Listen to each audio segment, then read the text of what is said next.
r/AITA for telling my kid to choose dad after he treated me like a nanny? #chunk1, the nanny comment. I'm not doing chores like some kind of servant. Dad says you're basically just the nanny anyway. He's the one who actually loves me and teaches me real stuff. The words hung in the kitchen like poison gas, and I felt something inside me crack so violently I had to grip the counter to stay upright. My 12-year-old son, Marcus, stood there with his arms crossed, chin jutted out in that defiant way he'd picked up recently. He wouldn't meet my eyes. He knew what he'd said. He knew it would hurt. What did you just say to me? My voice came out steady, which was remarkable considering I felt like I was drowning in the middle of my own kitchen. Dad said you treat him like a problem you have to solve on weekends. He says real parents actually parent, they don't just manage stuff. There it was. The thing I'd been dreading and somehow expecting all at once. I'd known for months that something was wrong. I could see it in the way Marcus's face would light up when his father texted about weekend plans, roller skating, laser tag, pizza at that fancy arcade place downtown. But when I asked him about his math test, his expression would flatten. When I made his favorite dinner, he'd eat it like he was refueling a machine. And lately, when I tried to talk to him about his day, about his friends, about anything, he'd give me these short answers like I was interviewing him for a job he didn't want. I'd attributed it to the standard tween social experiment. Parents are suddenly the worst, friends are everything, and the parent you see less of becomes mysteriously fascinating. That's what the parenting book said, anyway. The ones I'd read obsessively over the past year, trying to understand what I was doing wrong. But this? This was deliberate.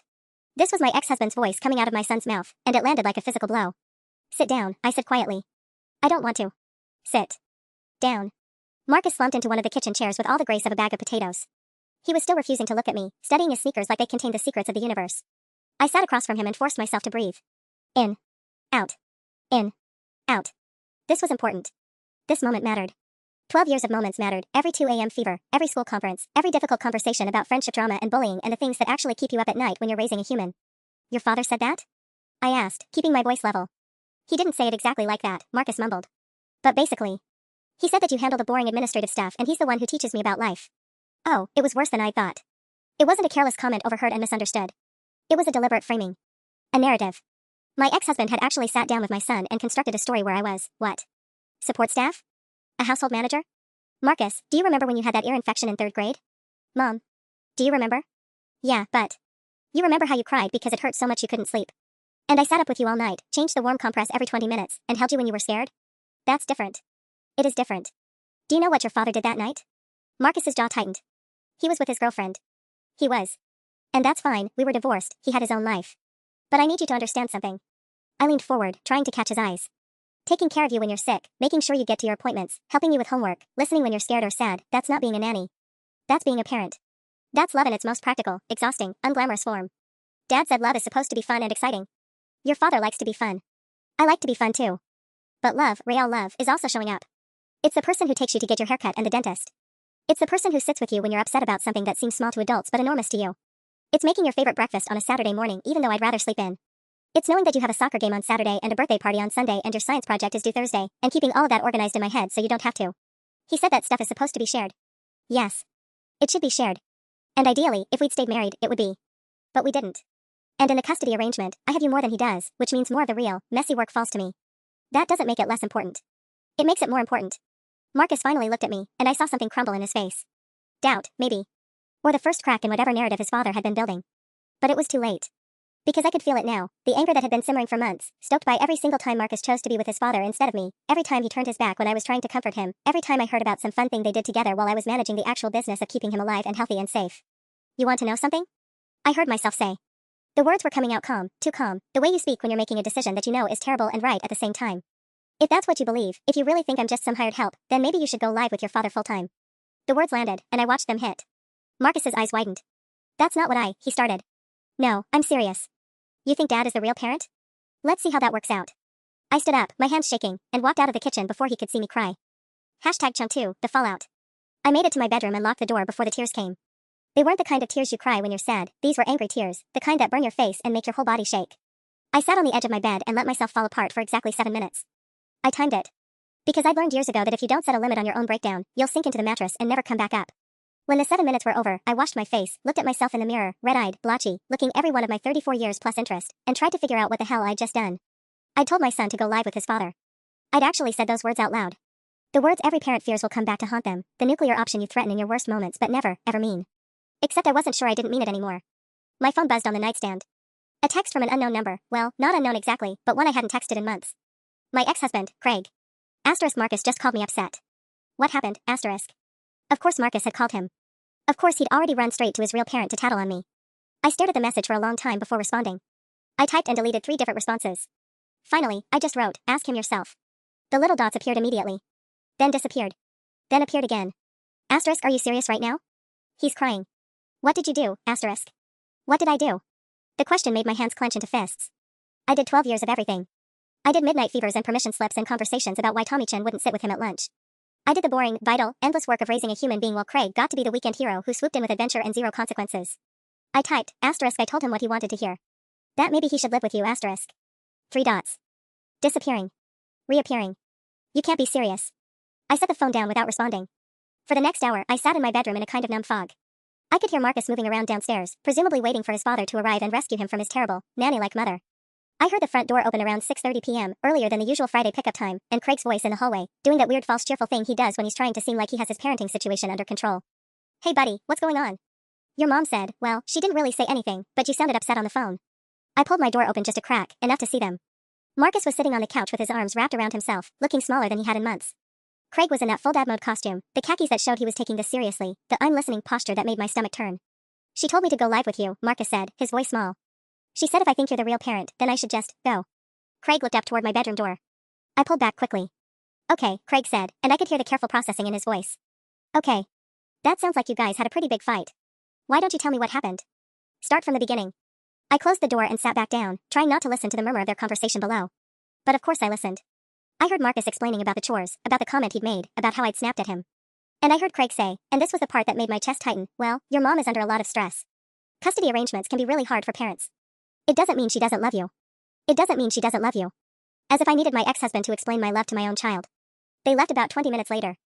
Marcus came upstairs to grab an overnight bag, moving slowly, deliberately, like he was leaving forever instead of just for the weekend. He didn't look at me. I didn't force him to. What was the point? I'd made my choice. I'd drawn my line in the sand. As I watched his blue backpack disappear down the stairs, I thought about what I'd actually set in motion. Not just the weekend. Not just Marcus staying with Craig instead of me for 2 nights. Something bigger. Something that felt like it might crack open into something I wouldn't be able to control. After they left, the house felt enormous and hollow. I ordered Thai food I didn't want and picked at it while scrolling through my phone.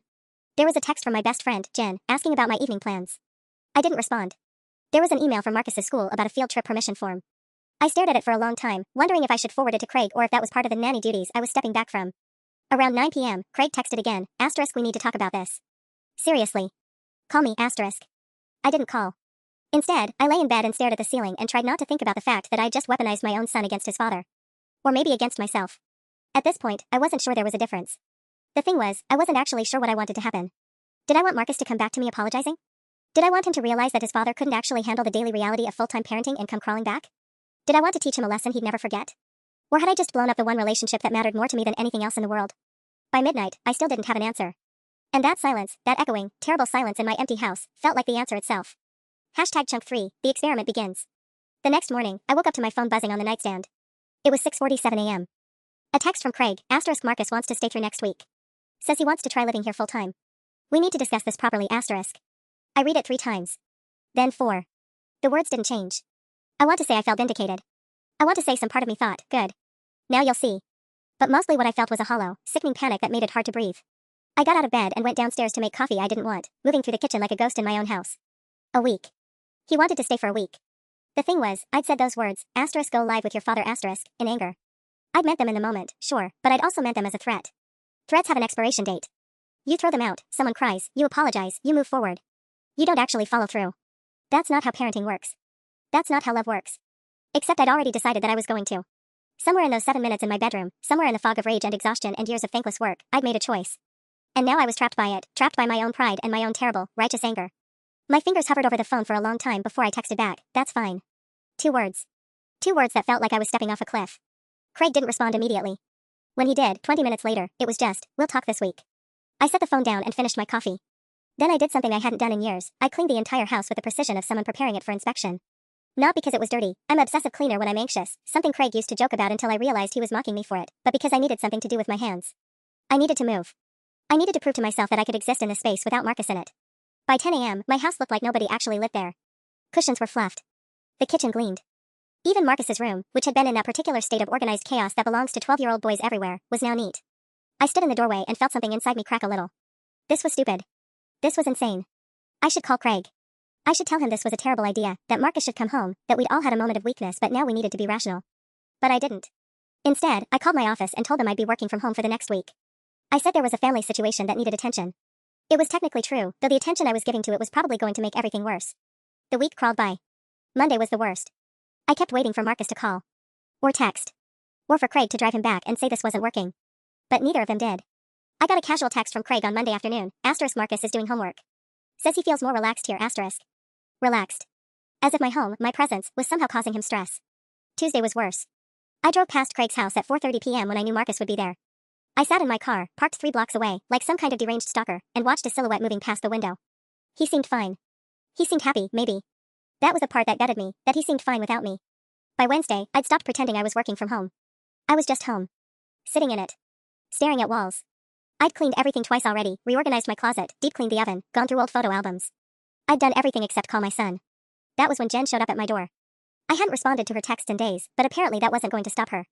She let herself in with the spare key I'd given her years ago and found me in the kitchen, staring at nothing in particular while a mug of cold coffee sat in front of me.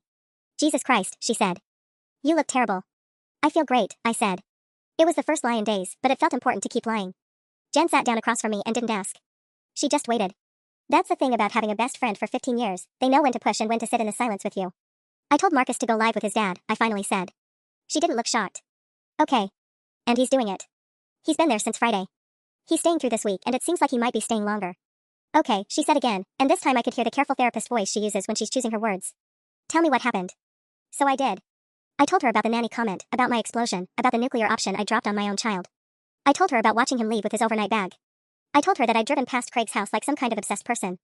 I told her everything except the thing I was most afraid of, that I'd actually broken something irreparable. When I finished, Jen was quiet for a long moment. Then she said, do you want him to come home? The question felt like it had teeth. Because the answer was more complicated than yes or no. I want him to realize that I'm not a nanny, I said. I want Craig to realize that. I want Marcus to understand what I actually do, how important I actually am. And if that happens? Jen asked. If Marcus comes home and apologizes and everything goes back to normal, will that be enough? I didn't answer because I couldn't. Because deep down, I wasn't sure normal was enough anymore. Normal was me doing everything. Normal was me being taken for granted. Maybe I didn't want normal. Maybe I wanted something so different that I couldn't even picture it yet. I think, Jen said carefully, that you might have accidentally started something that's bigger than teaching anyone a lesson. She was right. I could feel it in the silence of my house. In the week stretching ahead of me. In the fact that Marcus hadn't tried to contact me and neither had I. I told him to choose his father, and now I had to live with the fact that he actually was. The question was, what came next? #Chunk4, the reality check. Thursday morning arrived like an unwanted guest. I woke up at 5 a.m., something I never do, and lay in bed scrolling through my phone, looking for something I couldn't name. Evidence, maybe. Proof that Marcus had thought about me. That he missed me. That this whole thing was about to fall apart and everything would go back to the way it was. My screen was empty of the messages I was looking for. I got up and made breakfast I didn't eat. Then I showered. Then I tried to work, but I couldn't focus on the spreadsheets in front of me. My job, a marketing analyst position I'd held for 7 years, suddenly felt like it was happening to someone else. The tasks that usually occupied my mind felt thin and meaningless. At 10 a.m., I gave up and closed my laptop. That's when Craig called. Not texted. Called. My stomach dropped the moment I saw his name on the screen. Hey, he said when I answered. He sounded tired. More than tired. We need to talk about something. My first thought was, he's sending Marcus home. Relief flooded through me, warm and immediate, which was immediately followed by shame. Because what kind of mother was relieved her child wanted to come back? Wasn't that supposed to be the goal? Wasn't I supposed to be standing firm? Is something wrong? I asked instead. No. I mean, yes. Maybe. Craig sighed, and I could picture him running his hand through his hair the way he did when he was stressed. It's about the school forms. Marcus needs them for enrollment. The air left my lungs. Enrollment? I repeated. His school. He's going to need to transfer his records. I know we haven't made anything official yet, but I want to get ahead of it. The principal said we need your signature on some of the transfer documents, and his father's information needs to be updated in the system. His father's information. Craig. As if that needed updating because Marcus was here now. As if that was the new reality. Oh, I said. Right. I wouldn't normally push this, Craig continued, and I could hear something in his voice that I recognized. He was trying to be careful with me, the way you're careful with something fragile. But the school wants everything sorted by next week. I can email you the forms if that's easier. Sure, I heard myself say. Email me. I'll sign them. After we hung up, I sat at my kitchen table for a very long time, staring at the word school transfer in my head. It made everything suddenly concrete. This wasn't a temporary arrangement. This wasn't a punishment that had an expiration date. This was actually happening. My phone buzzed. An email notification. Craig had sent the forms already. He'd probably prepared them immediately after getting off the phone with me, which meant he'd already been thinking about this, planning it. The forms were attached, a request for records transfer, a guardianship clarification document, and something called a parental authority form that made my chest feel tight just looking at the name. I closed the email without opening the attachments. By Friday, I hadn't responded to Craig's messages about the forms. I also hadn't called Marcus, and he hadn't called me. A week had passed. 7 days. I kept counting them, like they meant something. Like I was in a waiting period for some kind of judgment. Instead, I got another call, this time from an unknown number. Mrs. Patterson? A woman's voice, professional and careful. This is Dr. Reeves from Marcus's school. I'm calling because we're scheduling his enrollment appointment for next week, and I noticed something in his file that I wanted to address with you directly. My mouth went dry. Is something wrong with Marcus? No. He's a bright student. But I'm calling about his emergency contact information and his file. We have you listed as primary guardian, but Mr. Craig mentioned that there's some changes happening with custody. I wanted to make sure we have the correct information before we process his transfer. Do you have a moment? The call lasted 18 minutes. I answered her questions in a voice that didn't sound like mine. Yes, he'd been doing well in school. Yes, there were no behavioral issues I was aware of. No, there were no health concerns beyond the mild asthma he'd had since he was 6. Yes, his father would be his primary guardian going forward. Yes, I understood this might mean he'd need a new emergency contact listed. Yes, I'd be signing the transfer documents. Each yes felt like I was signing away a piece of him. After I hung up, I did something I'd been avoiding all week. I went into my office and looked at the documents Craig had sent. The parental authority form was the most official-looking one. It wasn't a legal custody agreement, those would require lawyers and courts and actual proceedings. But it was Craig essentially documenting that Marcus was now residing with him and that he would be handling the day-to-day parenting decisions. And it required my signature to proceed smoothly. I could refuse to sign. I could insist on a proper custody arrangement. I could fight this. But that would mean calling Marcus. That would mean having a conversation where I admitted that I'd made a mistake, that I didn't actually mean it, that I wanted him to come home. It would mean backing down. And if there was one thing I'd made clear by my silence and my lack of outreach, it was that I was standing firm. I was the one who'd told him to choose. I was the one who'd said if he wanted to leave, he could. I was the one who'd let him go without a fight. And now the machinery was in motion, the school transfer, the documentation, the slow, bureaucratic process of making my son's new living situation official. And I was complicit in every step of it. That evening, Jen came over again without being invited. She found me exactly where I'd been all day, at the kitchen table, the unsigned forms in front of me. Tell me you're not actually doing this, she said. I have to sign them, I said flatly. The school needs them. You have to do nothing. Jen sat down and pushed the papers away from me. You know that, right? You can call Craig right now and tell him you want Marcus home. You can call Marcus. You can undo this. Can I, though? I looked at her. Or have I already made it too real? Jen didn't have an answer. Because the truth was, I'd crossed a line somewhere between last Friday's rage and right now. And I wasn't sure anymore whether I could step back over it, or if I even wanted to. #chunk 5, the breaking point. The unsigned form sat on my kitchen table for 3 more days. I knew that was passive-aggressive. I also knew that Craig knew I was being passive-aggressive, which somehow made it worse, like we were both playing a game where the rules were pretend this isn't what it is. On Monday morning, my phone rang at 7:15 a.m. Early enough that I knew something had shifted. Hey, Craig said. He didn't sound tired anymore. He sounded angry. We need to talk. Actually talk. Not the silent treatment thing you're doing. I'm not doing a silent treatment, I said, which was a lie. You haven't signed the forms. The school's calling me asking for status updates. Marcus is asking me why you won't sign them. And I'm standing here in my apartment at 7 in the morning wondering if I'm supposed to be the bad guy who's forcing his mother to let him go, or if you're going to actually participate in this. The apartment. The word landed like a stone. Not his house, the one he'd bought after the divorce, the one I'd never seen because I'd actively avoided driving past it. An apartment. Which meant he'd downsized. Which meant he'd made room. I'll sign them, I said quietly. When? This week. Marcus deserves better than this, Craig said. Whatever this is, whatever point you're trying to make, he's caught in the middle of it. Again. He's already stressed about the transfer. He's already worried about leaving his friends. He doesn't need to feel like his mother is making it harder. I'm not making it harder, I said. I'm letting him have what he asked for. No, you're punishing him.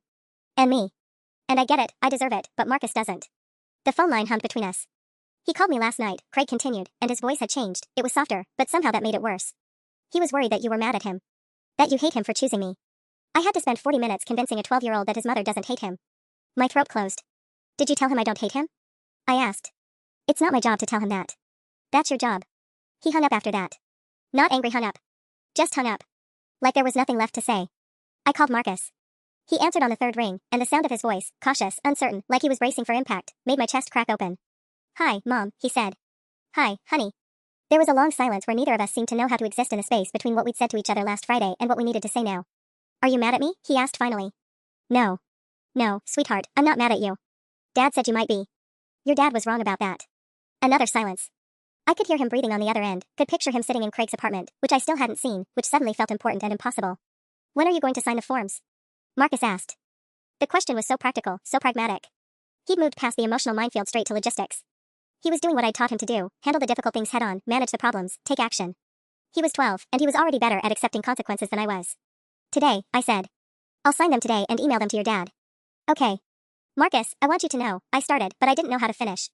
I want you to know that I still love you. Of course he knew that. I want you to know that I'm sorry. For what, exactly? For being angry? For being right? For being both at once? I know, Mom, he said. And he did. He knew. After we hung up, I pulled the forms out and read them thoroughly for the first time. They were standard stuff: transfer of records, emergency contact updates, clarification that Craig would be the primary decision maker for educational matters. Nothing in them was surprising. Nothing was cruel. They were just the paperwork of a new arrangement, made official and bureaucratic and final. I signed each one with a pen that felt like it weighed 1,000 pounds. Then I emailed them to Craig with no message. He responded 3 minutes later, "Thank you." That afternoon, Jen called. "How are you doing?" "I signed the forms," I said. She was quiet. "How are you doing, though?" I looked around my house, the house I bought during the divorce, the house I'd made a home for Marcus, the house that suddenly had too many empty spaces. His bedroom upstairs, untouched since last Friday. The kitchen table where he'd done homework. The living room where we'd watched movies. The hallway where he'd grown 3 inches in the past year, and I'd marked it on the wall. "I don't know," I said honestly. "Do you want me to come over?" "No. I think I need to be alone for a bit."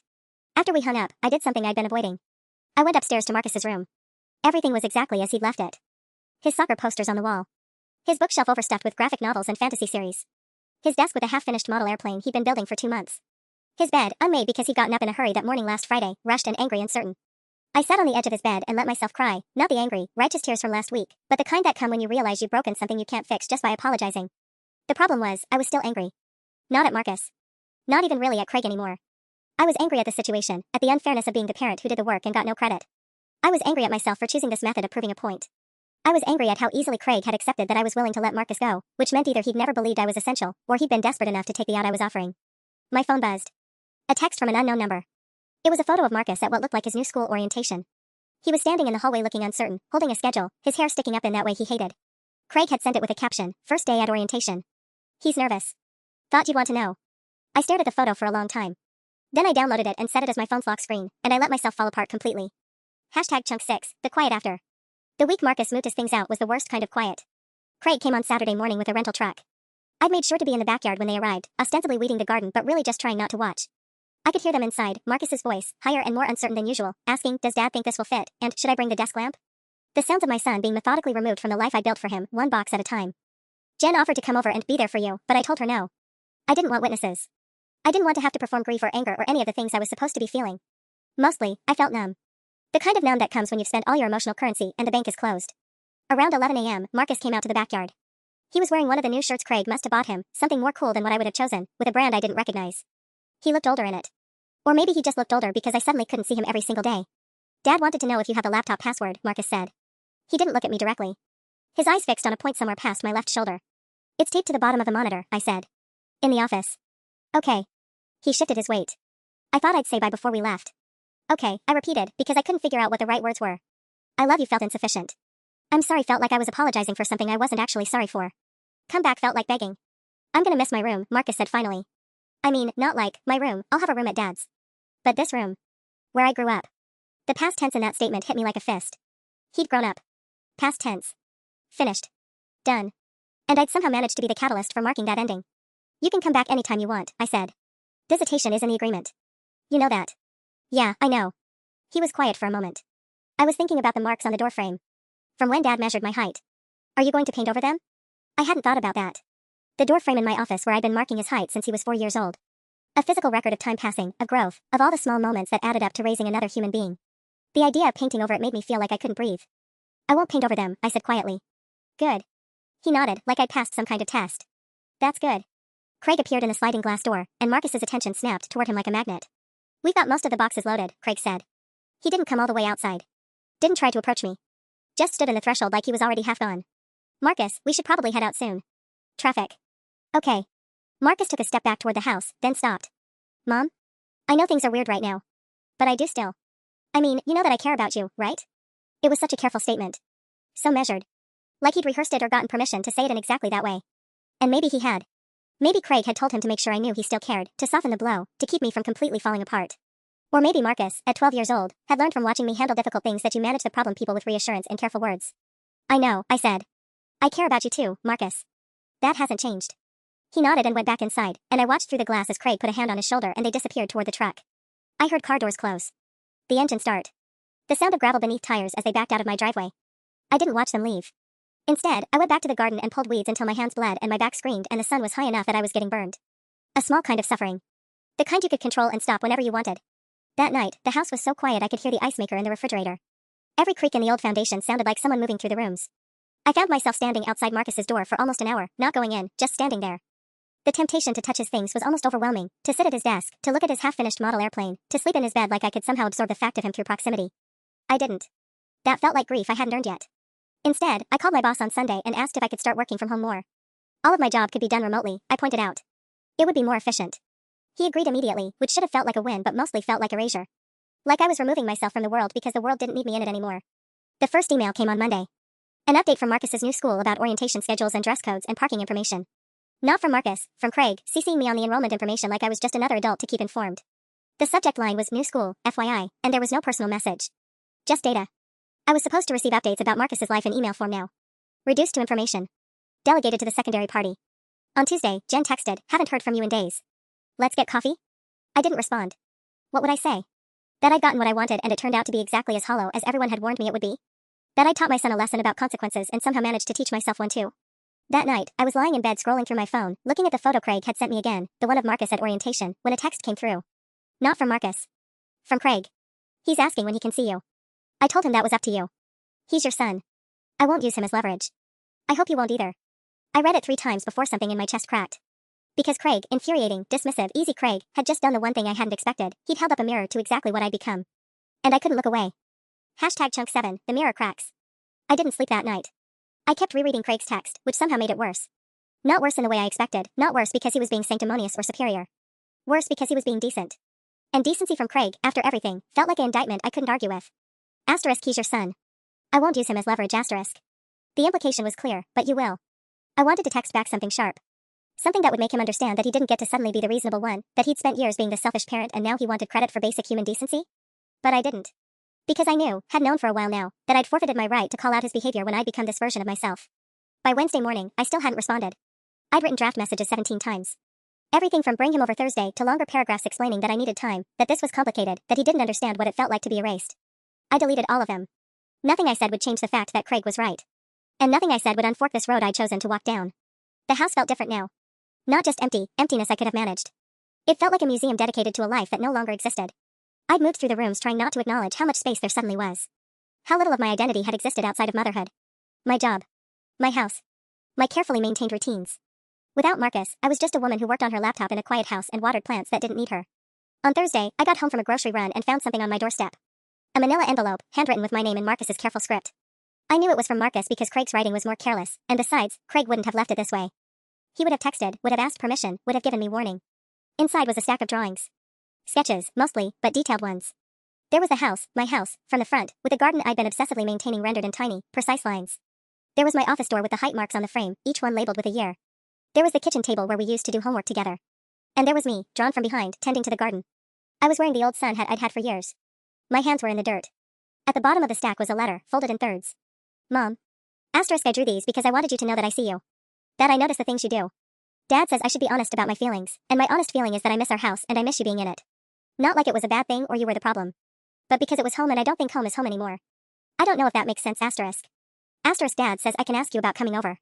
Not to live, but like, visits. Real visits, not just where we do stuff because we have to. I want to ask if we can just be here together sometimes. I'm sorry, I said you were like a nanny. I was angry and trying to hurt your feelings because you told me I had to choose and I didn't want to choose. I still don't want to choose. But I guess I did anyway *. I miss you. That's the most honest thing I can say *. Love, Marcus. I read it 4 times. Then 5. I sat on my kitchen floor and read it until the words stopped making sense, just became shapes on paper. Because in his careful, 12-year-old way, Marcus had articulated something I'd been trying not to think about. I'd forced a choice between himself and his father, and then I'd blamed him for making it. And now he was trying to fix my broken thing, reaching across the divide I'd created and asking if maybe we could stop breaking it further. My hands shook when I picked up my phone. But I didn't text Craig. I called him. He answered on the second ring, and I could hear the surprise in his voice. Hello? The drawings, I said. Did you know he was going to leave those? Yes. Did you tell him to? A pause. Long enough that I knew it was complicated. I told him that it was his life and his relationship with you, and if he wanted to reach out, I wouldn't stop him. But I didn't tell him what to say or make him do it.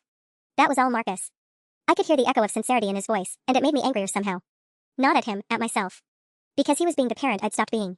The one who gave their kid the space to make their own choices instead of punishing them for making the wrong ones. I want him to come over on Saturday, I said. Just for a few hours. Nothing formal. We don't have to do anything special. Okay, Craig said carefully. What time? 10 in the morning. And Craig? I stopped. Swallowed hard. Thank you. For not using him against me. For being the bigger person when I didn't. I could hear him breathe on the other end of the line. You're his mom. That's bigger than any of this. I meant what I said, don't use him as leverage. Let him just be your kid again. Not a lesson plan. After we hung up, I sat with the drawing spread out around me and finally let myself cry. Not the controlled, manageable grief of pulling weeds until my hands bled. But the hard, ugly crying of someone who'd gotten exactly what she wanted and discovered it wasn't what she needed at all. The realization that you become the villain in your own story isn't a moment. It's a slow burn. But sometimes, if you're lucky, someone holds up a mirror before it's too late to change. And you have to decide if you're going to actually look, or if you're going to keep walking into the fire. Hashtag chunk 8, the garden grows. Saturday morning, I woke at 5 a.m. and couldn't fall back asleep. I'd already cleaned the house twice, organized the kitchen, and rearranged the living room furniture back to how it used to be, the way Marcus remembered it. By 9:30, I'd changed clothes 4 times and settled on the same jeans and soft sweater I'd worn 100 times before, the kind of thing that said I wasn't trying too hard. That I was just me. Present. Not performing. At 9:55, I heard the car pull up. My stomach twisted into something that barely resembled courage. I stood at the window and watched Craig's sedan idle in the driveway. I watched Marcus unbuckle his seatbelt. I watched him just sit there for a moment, gathering whatever 12-year-olds gather when they're about to walk into a house that's supposed to feel like home but suddenly feels like a question mark. He was taller than I remembered. Which was ridiculous, it had only been 6 weeks. But something about his posture had changed. His shoulders were broader. He was growing into something, and I'd missed it happening in real time. I opened the door before he could knock. Hi, I said, and my voice sounded small and true. Hi, Mom, Marcus said. And then he just stood there, hands in his pockets, looking at me with an expression I couldn't quite read. I wanted to say something profound. Something that would bridge the gap we'd created and make it all make sense. Instead, I said, I'm really glad you're here. He nodded slowly. Yeah. Me too. And then, because the silence was getting too heavy, I added, I made lemon bars. Your favorite. But I don't know if your taste has changed, so I also have. Lemon bars are still my favorite, he said quietly. I don't think I'll stop liking them just because everything else changed. Something in that statement, the simplicity of it, the resigned understanding, broke me open all over again. But I held it together because he needed me to. Because being his mother meant more than just having him in my house. It meant being the kind of person he could trust again. We spent the morning doing exactly what he'd asked for, nothing in particular. We made tea and ate lemon bars at the kitchen table while he told me about his new school, about the classes he liked, biology, art, and the ones he was struggling with, algebra. He told me about his friends and about how Dad was teaching him to cook actual meals instead of just the emergency meals we'd relied on when things got chaotic. There was no apology in it, which I appreciated. No performance. Just life. The stuff that had been happening to him while I was busy teaching him lessons. Around noon, I asked if he wanted to go outside. He followed me into the garden, and I watched his face as he took in the space. I'd been taking better care of it since he left. Not obsessively, but intentionally. There were flowers blooming that hadn't bloomed in years. I'd ripped out the weeds that had started taking over near the fence. It looks nice, Marcus said. I've been working on it, I replied. Slowly. I realized I was using it wrong for a while, using it to prove something instead of just tending to it because I love it. He looked at me, and I saw understanding flicker across his face. 12 years old and already learning what it takes most adults a lifetime to figure out. Can I help? He asked. So we worked together. I showed him the new plants I was planting, and he actually listened, asked questions about soil pH and sunlight patterns. We worked until mid-afternoon, and it didn't feel like a performance or a repair job. It just felt like what it was, a mother and son working side by side in a garden that was finally growing the way it was supposed to. At 3:30, Craig texted that he'd be there at 4 to pick him up. I'd braced for this moment all morning, but when it came, it didn't hurt the way I'd expected. Marcus was already gathering his things, and there was no desperation in me to keep him. Instead, there was something that felt almost like peace. Can I come back next Saturday? He asked as we walked toward the door. I'd really like that, I said. And Marcus? If you ever want to talk about any of this, or about how you're feeling, I'm here. No lectures. No expectations. Just listening. He nodded seriously. Yeah. Okay. Craig arrived right on time. When I opened the door, he was standing on the porch looking cautious, like he wasn't sure what version of me would answer. I smiled, a real smile, not defensive or bitter. Thanks for bringing him, I said. Of course. He looked between us, and something in his expression softened. Marcus, go grab your backpack from the car. Marcus hugged me quickly, the kind of hug that promised there would be more, and disappeared down the sidewalk. Craig stepped inside the doorway but didn't come into the house. You look different, he said. Tired? I offered. No. He paused. Honest. You look honest. Like you stopped being angry at me and started being honest with yourself instead. I should have felt defensive. A month ago, I would have. But instead, I just nodded. I'm getting there. It's not linear. It never is. He glanced back toward the car. Thank you. For letting him reach out. For not punishing him for it. Thank you for reminding me what a parent is supposed to do. He looked surprised by that, like he hadn't expected forgiveness. Or maybe acknowledgement. I wasn't trying to be. I know, I said gently. That's why it mattered. After they left, I stood in the driveway and watched the car pull away. Marcus waved from the back seat, and I waved back, and something that had been twisted inside my chest since June finally unknotted itself. I'd started this whole thing wanting to teach Marcus a lesson. But the real education had been mine. The house would still be quiet during the week. There would still be empty rooms and stretches of time where I'd have to figure out who I was beyond the role of devoted mother. But now, instead of that emptiness feeling like punishment, it felt like possibility. Space to rebuild.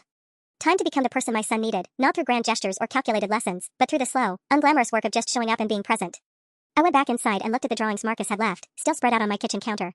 And I finally understood what he'd been trying to tell me. Home isn't about who's doing the laundry or who gets to be the fun one. Home is about seeing each other.